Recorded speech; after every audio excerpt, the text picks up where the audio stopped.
So, ito guys, kapag nagko-comment kayo, naka-experience din ba kayo na may biglang lumabas na will appear when online? Click follow us on Facebook.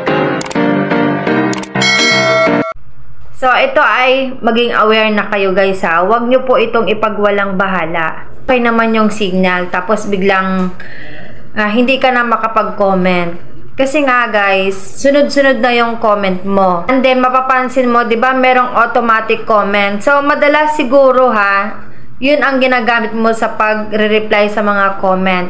So limitahan lang natin yung paggamit ng automatic reply na nasa comment section natin. So mas maganda kasi na nanood tayo ng video at ibabase natin yung comment natin doon sa video. Kasi ito guys magiging aware din tayo kapag hindi relevant yung mga comment doon sa video natin, nagiging spam po ito.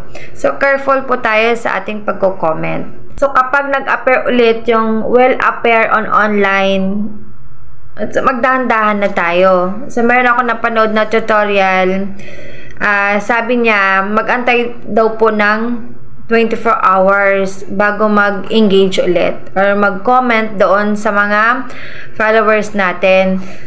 Sa case ko, ang ginagawa ko kasi pag mga ganyan guys, bumabalik ako doon sa wall ko. Ayan, iniisa-isa ko yan. Lahat ng mga dumaan sa wall ko, nagko-comment ako doon. So, napapansin ko, nakakapag-comment ako. Pero kapag specific person yung ini-engage natin at sunod-sunod yung mga comment natin, madalas lumalabas yung mga will appear when online. So, minsan, sa kakaantay natin, di ba, dapat almost 1 minute lang natatapos na yung video.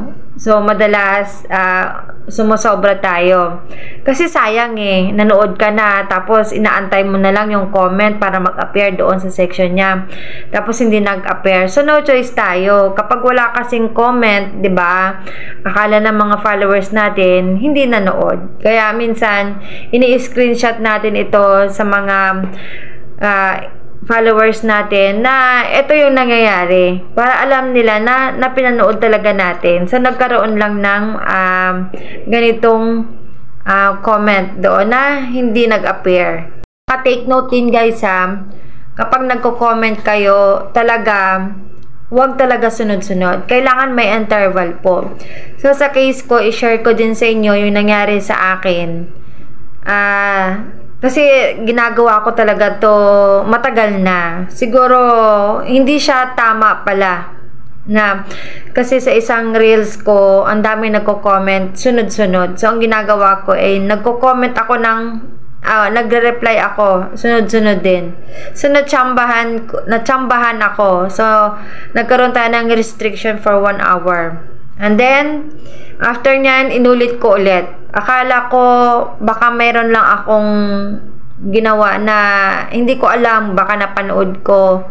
Ayun, inulit ko ulit, nag-comment ulit ako. Pinag-aralan ko kung paano ako nagkaroon ng restriction for 1 hour. So, ganun din ginawa ko, nag-comment ako ng sunod-sunod ulit, and then another 1 hour, na-restrict ulit ako. So, 2 times na-restrict ako. So, ang ginawa ko, in-stop ko na yung ganong sistema. So, mali pala yun. Dapat, interval yung pagko-comment, and then watch again doon sa mga followers natin. So, ngayon, careful lang po tayo sa mga ginagawa natin. Tandaan natin, kailangan laging may interval para maiwasan po natin yung mga restriction.